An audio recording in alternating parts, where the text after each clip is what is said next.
प्रिय विद्यार्थियों, पिछले लेक्चर में हमने सेरीकल्चर के अंतर्गत सिल्क मॉथ की लाइफ साइकिल शुरू की थी। लाइफ साइकिल में आपको लार्वा अवस्था तक की जो भी जानकारी है वो मैं आपको दे चुका हूँ।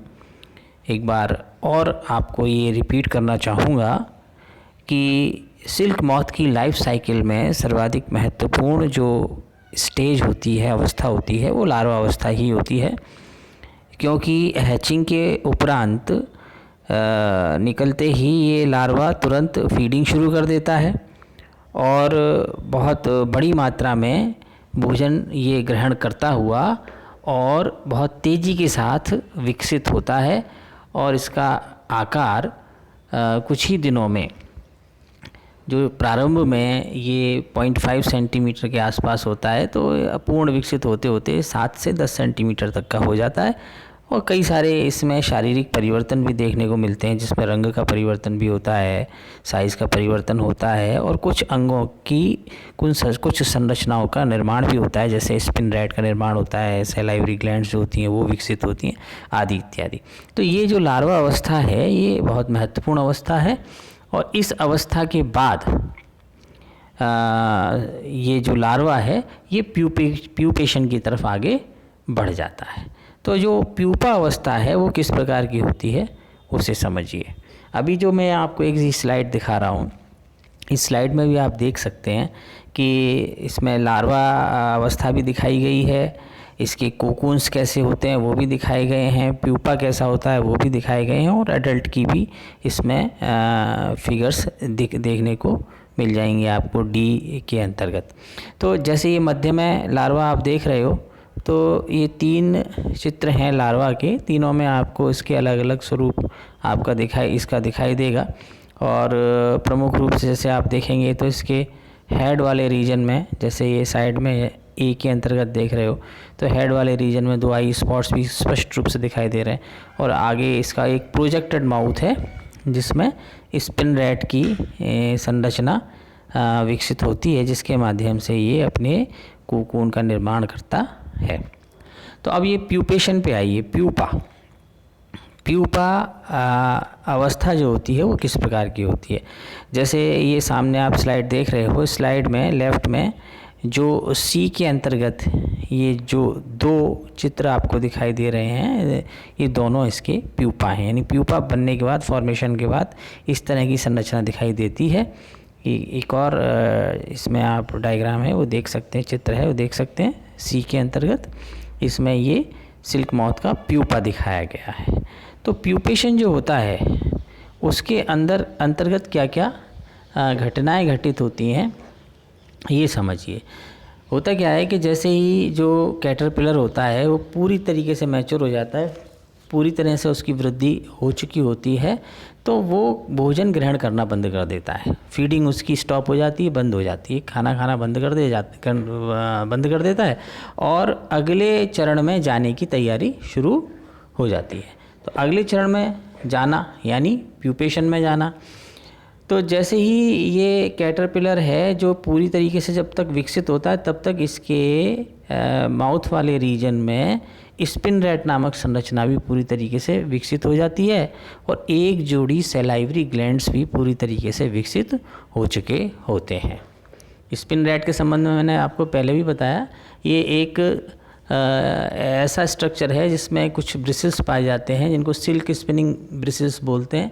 उनके माध्यम से ये सिल्क को अपने शरीर पर लपेटने का काम करता है। एक तो दूसरा क्या है कि इसकी जो सैलाइवरी ग्लैंड्स हैं, वो सैलाइवरी ग्लैंड्स जो होती हैं वो भी एक प्रकार का लिक्विड सीक्रेट करना प्रारंभ कर देती हैं, जिसको हम सिल्क फ्लूइड भी कह सकते हैं। सिल्क फ्लूइड बेसिकली क्या है, ये सलाइवा है, लार है कैटरपिलर की। तो ये जो लार है, सलाइवा है, ये बेसिकली सिल्क मटेरियल है। यही जैसे ही इसके शरीर से बाहर आता है, सीक्रेशंस जो इसके बॉडी से बाहर आते हैं सलाइवी ग्लैंड्स के माध्यम से, और जब ये बाहर आते हैं तो बाहर आते ही ये एक धागे के रूप में परिवर्तित हो जाते हैं और सख्त हो जाते हैं, और इस धागे को अपने शरीर पर लपेटने का कार्य स्पिनरेट द्वारा किया जाता है।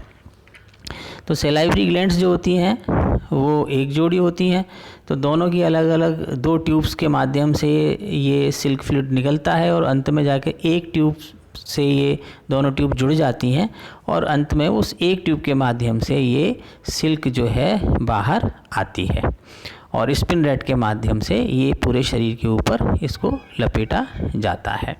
यानी कुल मिला के बात ये है कि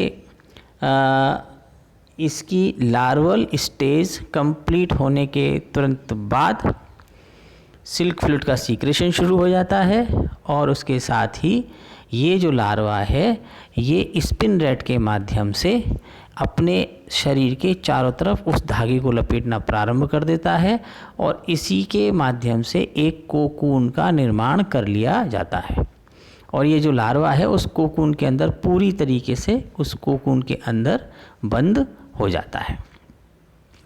तो ये प्रक्रिया आपकी समझ में आई होगी। अब इसके साथ ही एक और पदार्थ होता है जो कि इसी ग्लैंड्स के द्वारा ही सीक्रेट किया जाता है, उसको कहते हैं सेरिसिन। ये जो पदार्थ होता है ये गमी प्रोडक्ट होता है, मतलब एक ऐसा पदार्थ जो ग्लू का काम करता है, चिपकाने का काम करता है। इसको सिल्क ग्लू भी बोलते हैं, सिल्क ग्लू। तो ये जो सिल्क ग्लू होता है वैसे इसका नाम होता है सेरिसिन। ये सीक्रेट किया जाता है ग्लैंड्स के द्वारा, और इसका काम क्या होता है, जैसे जैसे ये सैलाइवा या सिल्क फ्लूइड बाहर निकलता है उसके धागे बनते हैं, और धागे को लपेटने का काम लार्वा करता है, उसी समय ये सेरिसिन भी निकलता है, और सेरिसिन के माध्यम से वो जो धागे लपेटे जा रहे हैं वो धागे आपस में चिपक जाते हैं। तो कुल मिला के सारे धागे सेरिसिन के माध्यम से एक दूसरे से चिपकी हुई अवस्था में आ जाते हैं, और एक बहुत अच्छे सुदृढ़ कोकून का निर्माण कर लिया जाता है। तो ये जो कोकून का निर्माण हुआ, अब कोकून का जो निर्माण हुआ उसके अंदर लार्वा जो है वो पूरी तरीके से अंदर बंद हो गया। अब इस लार्वा को आगे प्यूपा में कन्वर्ट होना होता है, तो इसमें लगभग टोटल मिला के कुल मिला के 15 दिन का समय लगता है। यानी ये जो लार्वा है ये लार्वा अपने ऊपर जब धागे को लपेटना प्रारंभ करता है और कोकून का निर्माण करता है, तो इस अवस्था में तो करीब 3 से 4 दिन का समय लगता है। ये इस प्रक्रिया में 3 से 4 दिन का समय लगता है। और इस प्रक्रिया में एक और बात आपको देखने को मिल सकती है कि कई जो वैरायटी हैं, खासतौर से बॉम्बिक्स मोराई, ये लगभग एक लार्वा कोई 1000 से 1500 मीटर सिल्क का धागा प्रोड्यूस कर लेते हैं, और उसी को अपने शरीर के ऊपर ये लपेटा जाता है। तो 3 से 4 दिन में ये अवस्था ये प्रक्रिया पूरी हो जाती है। लेकिन इसमें टेम्परेचर और ह्यूमिडिटी का बहुत एक प्रभाव रहता है।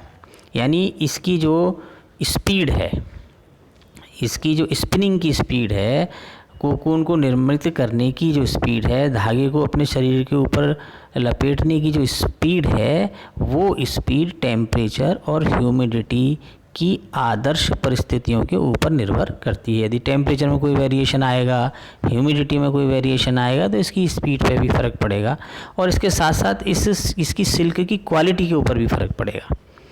यानी ये एक बहुत ही सेंसिटिव सा ये प्रोसीजर है, और ये चूँकि इंसेक्ट भी बहुत सेंसिटिव है, तो इसके लिए जो सूटेबल टेम्परेचर और ह्यूमिडिटी की जो कंडीशंस हैं वो बना के रखनी पड़ती हैं, तभी ये कार्य पूरी तरीके से अच्छी तरह से संपन्न हो पाता है। यानी आपको अच्छी क्वालिटी की और अच्छी क्वांटिटी में सिल्क तभी मिल सकती है जब इसके लिए आप सब प्रकार की आदर्श परिस्थितियों को बना के रखेंगे। तो कुल मिला के ये जब ये प्यूपा बन गया, ये कोकून का निर्माण पूरा हो गया, फिर उसके अंदर प्यूपल केस का निर्माण होते हुए एक प्यूपा का निर्माण हो जाता है। और प्यूपा का निर्माण लगभग 15 दिन का कैटरपिलर से लेके और प्यूपेशन में कंप्लीट होने में 15 दिन का समय लगता है। तो 15 दिन में ये एक अगला स्टेप इसका कंप्लीट हो जाता है। जैसे मैंने आपको ये स्लाइड लगाई हुई है, इस स्लाइड में आपको प्यूपा का स्ट्रक्चर भी आसानी से देखने को मिल जाएगा। ये जो गहरे भूरे या गहरे कत्थई कलर के जो आपको दो संरचनाएं सी के अंतर्गत दिखाई दे रही हैं, ये प्यूपा है सिल्क मॉथ का। अब आगे बढ़ते हैं, अब आते हैं इसकी एडल्ट स्टेज पर। एडल्ट स्टेज में क्या होता है कि अब ये कोकून का निर्माण हो ही चुका है, कोकून के अंदर प्यूपा मौजूद है। प्यूपा अडल्ट में कन्वर्ट होने को जैसे ही होता है तो ये जो इसके प्यूपा से और अडल्ट बनने के बीच का जो समय है, ये समय भी मौसम के अनुसार, सीजन के अनुसार अलग अलग होता है। यानी अगर आप कहें तो गर्मियों में तो लगभग 1 महीने में प्यूपा से एडल्ट बन जाता है, जबकि सर्दियों में ये ही अवधि बढ़ जाती है और 3 से 5 महीने का समय इसमें लगता है। यानी सर्दियों में तो 3 से 5 महीने में प्यूपा से एडल्ट बनता है और गर्मियों में 1 महीने में प्यूपा से एडल्ट में ये मॉथ कन्वर्ट हो जाता है। और जैसे ही ये एडल्ट बन जाता है, कंप्लीट हो जाता है एडल्ट फॉर्मेशन, तो फिर ये एडल्ट की जो सलाइवरी ग्लैंड्स होती हैं उनसे एक एल्कलाइन फ्लूइड वो सीक्रेट किया जाता है, जो कि अंदर से कोकून के एक सिरे को गीला कर देता है और गीला करते ही वो एल्कलाइन फ्लूइड उस एक सिरे को गला देता है और उसी स्थान से कट करके ये एडल्ट जो है वो कोकून से बाहर निकल कर आ जाता है।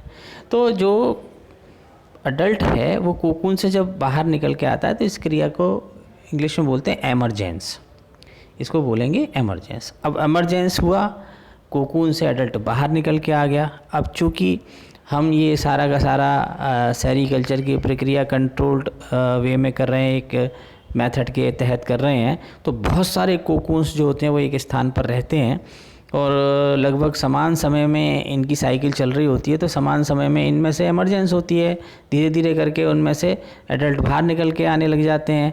तो उन्हीं एडल्ट्स में मेल भी होते हैं और फीमेल भी होते हैं। तो मेल को फीमेल नहीं ढूंढने कहीं जाना पड़ता, फीमेल को मेल को ढूंढने कहीं नहीं जाना पड़ता, वहीं मेल और फीमेल आसपास ही उपलब्ध होते हैं। तो उनमें शीघ्र ही मेटिंग की क्रिया प्रारंभ हो जाती है। तो मेटिंग की क्रिया शुरू जब हो जाती है तो इस मेटिंग की क्रिया के फलस्वरूप फीमेल जो होती है वो फिर तुरंत ही एग लेइंग प्रारंभ कर देती है। यानी फीमेल में एग लेइंग की क्रिया शुरू हो जाती है और फीमेल जो है वो मैंने आपको पहले भी जैसे बताया कि करीब 300 से 400 एग्स ले करती है। अब ये 3-4 दिन लगभग 3-4 दिन ये प्रक्रिया चलती है और तीसरे चौथे दिन तक एग लेइंग की क्रिया भी पूरी हो जाती है। उसके बाद में ये मेल और फीमेल ये दोनों मॉथ जो होते हैं उनकी मृत्यु हो जाती है, ये जीवित नहीं रहते। इसमें देखने वाली बात यह है कि जैसे ये जो एडल्ट स्टेज है, एडल्ट स्टेज जैसे मैं आपको एक और डायग्राम, एक और चित्र दिखाता हूँ। ये नेक्स्ट स्लाइड में देखिए। इस नेक्स्ट स्लाइड में आप देख रहे हैं कि एक सहतूत की पत्ती के ऊपर लार्वा अवस्था भी दिखाई दे रही है, कोकून भी दिखाई दे रहा है और एक अडल्ट मॉथ भी दिखाई दे रहा है। ये जो अडल्ट मॉथ होता है ये करीब 2 से 3 इंच इसका साइज़ होता है लंबाई में। उसके विंग्स होते हैं तो बड़े हैवी विंग्स होते हैं, मोटे विंग्स होते हैं, लेकिन फिर भी ये उड़ नहीं सकता क्योंकि ये उड़ना जानता ही नहीं है। सदियों से इसका डोमेस्टिकेशन होता चला आया है, इसका लालन पालन कंट्रोल्ड वे में मनुष्य खुद करता चला आया है, तो इसको कहीं उड़ के जाने की आवश्यकता नहीं होती। भोजन भी इसको अपने निकट ही उपलब्ध होता है, मेल को फीमेल, फीमेल को मेल भी निकट ही उपलब्ध होता है। तो कहीं भी किसी भी चीज़ के लिए इनको आने जाने की आवश्यकता नहीं पड़ती, इसलिए इनकी सारे के सारे ये ऑर्गन्स इनइफेक्टिव हो चुके हैं, है ना। तो ये जो अडल्ट मॉथ होता है तो ये इसका जो कलर होता है वो क्रीमी कलर का होता है, लाइट क्रीम कलर या लाइट येलो कलर या फिर बिल्कुल वाइट कलर का मॉथ हमें दिखाई देता है। इसके अलावा भी जो सिल्क मॉथ है, इसकी और भी दूसरी कई स्पीशीज़ होती हैं जो सिल्क प्रोड्यूस करती हैं, तो उनके कलर में थोड़ा थोड़ा सा वेरिएशन हमें देखने को मिलता है। उनके कोकुन्स में भी कलर में वेरिएशन मिलेगा, उनकी लार्वल स्टेज में भी वेरिएशन मिलेगा। तो ये चीज़ हम उसमें अलग अलग वैरायटी में थोड़ा थोड़ा अंतर देखेंगे। लेकिन अडल्ट स्टेज बॉम्बिक्स मोराई की जैसी दिखाई देती है, वो मैं आपको इस स्लाइड में मैं दिखा रहा हूँ। वो एक इंसेक्ट है, इसलिए इसकी बॉडी को आप 3 पार्ट में डिवाइड कर ही सकते हैं, हेड, थोरैक्स और एब्डोमेन। और एब्डोमेन वाले पोर्शन में इसकी एब्डोमेन सेगमेंटेड होती है, खंड युक्त होती है। तो एमर्जेंस के बाद क्या हुआ? एमर्जेंस के बाद मेल और फीमेल दोनों मीटिंग की क्रिया करते हैं, मैथुन की क्रिया होती है, और उसके तुरंत बाद जो फीमेल होती है वो अंडे देना प्रारंभ कर देती है। इस पूरे के पूरे प्रोसीजर के दौरान करीब 3 या 4 दिन का समय लगता है। दोनों ही यानी मेल और फीमेल दोनों ही भोजन ग्रहण नहीं करते। इनके आसपास मलबरी लीव्स होती हैं, लेकिन ये उनको खाते नहीं हैं। और अल्टीमेटली इस 3-4 दिन की अवधि में एग लेइंग के पश्चात इनकी मृत्यु हो जाती है, ये प्राण त्याग देते हैं। और जब जो एग्स प्राप्त होते हैं, उन एग्स से फिर फर्दर अगली जनरेशन की लाइफ साइकिल प्रारंभ हो जाती है, जो कि मैंने एग से शुरू की थी। तो इस तरह से इसकी लाइफ साइकिल कंप्लीट होती है। इसका एक और भी एक स्लाइड मैं आपको दिखा रहा हूँ, इसमें आप अच्छी तरीके से रिप्रेजेंट किया गया है, देख सकते हैं कि एक शहतूत की पत्ती है और उस शहतूत की पत्ती के ऊपर मलबरी लीव के ऊपर सिल्क मॉथ के छोटे छोटे एग्स भी दिखाई दे रहे हैं आपको। एग के बाद लार्वल स्टेज, लार्वा स्टेज के बाद कोकून जिसके अंदर प्यूपा है, और कोकून के बाद अडल्ट स्टेज। तो ये कंप्लीट लाइफ साइकिल एक आपको मलबरी लीव के ऊपर, शहतूत की पत्ती के ऊपर आप देख सकते हैं, अच्छा रिप्रेजेंटेशन है। इसके बाद आते हैं इसी पूरी की पूरी लाइफ साइकिल को जो मैंने आपको अभी समझाई है, इसको आप डायग्रामेटिक रिप्रेजेंटेशन के माध्यम से भी देख सकते हैं। इसमें जैसे एक फीमेल मॉथ ने 2 तरह के एग दिए, नॉर्मल एग और डायापॉज एग, यानी नॉन हाइबरनेटिंग एग और हाइबरनेटिंग एग। अब इनमें से हैचिंग होगी, हैचिंग हुआ, लार्वा निकला। लार्वा के फर्स्ट इंस्टार का जो समय होता है लगभग अवधि 3 से 4 दिन में पहली मोल्टिंग हो जाती है, फिर 2 से 3 दिन में दूसरी मोल्टिंग हो जाती है, फिर 3 से 4 दिन में तीसरी मोल्टिंग हो जाती है, फिर चौथे इंस्टार में 3 से 4 दिन में चौथी मोल्टिंग हो जाती है, फिर 5वें इंस्टार में ये प्रवेश कर जाता है ना। 5वें इंस्टार में प्रवेश करने के बाद और इसकी थोड़ी ग्रोथ 6 से 8 दिन तक और होती है, और उसके बाद ये मैच्योर हो जाता है। मैच्योर होने के बाद लार्वा सिल्क का स्पिनिंग का काम शुरू कर देता है, सिल्क प्रोड्यूस करने शुरू हो जाती है, उसको ये लपेटना शुरू कर देता है और कोकून का निर्माण हो जाता है। कोकून में से फिर वो अंदर उसका प्यूपेशन हो जाता है।